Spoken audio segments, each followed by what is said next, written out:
the author of the GA Junkie, and here are some Presbyterian history notes for the week of December 8th. Sunday, December 8th. On this day in 1771, John Blair died. He was born in Ireland, educated at Log College in Pennsylvania, and ordained by the Newside Newcastle Presbytery. He was a pastor in Pennsylvania and New York, and a church planter in Pennsylvania.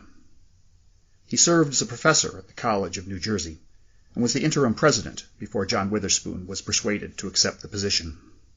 He was the brother of Samuel Blair, another Presbyterian pastor in Pennsylvania, and a leader of the Newside Presbyterians, and active in the Great Awakening. Monday, December 9th. In 1861, the Rio Grande Female Institute was chartered by the state of Texas. It was founded 9 years before in Brownsville by Melinda Rankin for teaching local Mexican girls. It came under the direct care of the PCUSA in 1854, and the charter was granted to the Western Texas Presbytery. The church operated intermittently during the Civil War, and in 1874 transitioned to a Board of Foreign Missions training school, which continued for about 25 years. Tuesday, December 10th. In 1984, this was the first day of a window for former PCUS churches to be dismissed from the new PCUSA with their property. This was a provision of the Articles of Agreement between the PCUS and the UPC-USA when they merged in 1983 to form the PCUSA. The window was open for about 8 years, and some churches took advantage of it. Most of the churches that would have taken advantage of it had left the PCUS 11 years before, when the PCA was formed. Wednesday, December 11th. Sir David Brewster was born on this day in 1781. He was educated and licensed to preach in the Church of Scotland, but changed careers after preaching his first sermon. He became a noted physicist, studying the reflection of light. He invented the kaleidoscope and discovered a property of the reflection of polarized light, which is now named for him. Thursday, December 12th. On this day in 1849, a meeting of Presbyterians was held at Kangaroo Point, which is now a suburb of Brisbane.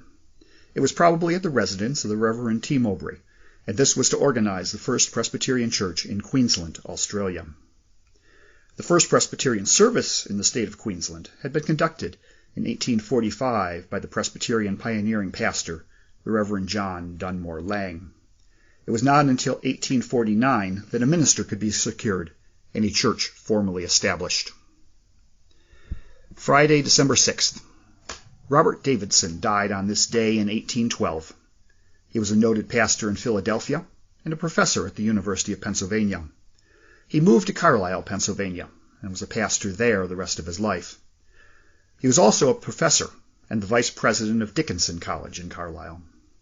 Twice he also held the position of the principal of the college. He was the moderator of the 1796 PCUSA General Assembly. Saturday, December 7th. Returning to Australia, on this day in 1832, the Presbytery of New South Wales was organized. There were now 5 Presbyterian ministers in Australia, the senior among them being Dr. Lang, who was mentioned previously. The presbytery was an overseas presbytery of the Church of Scotland and covered a wide area of the southeast portion of the continent.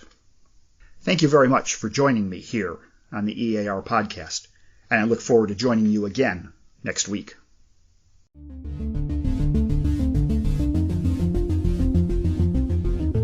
You have reached the end of yet another episode from The Ear. We hope that God's Word remains on the ears of the listeners. We pray that this podcast would urge you to go forth and spread His good news to the world.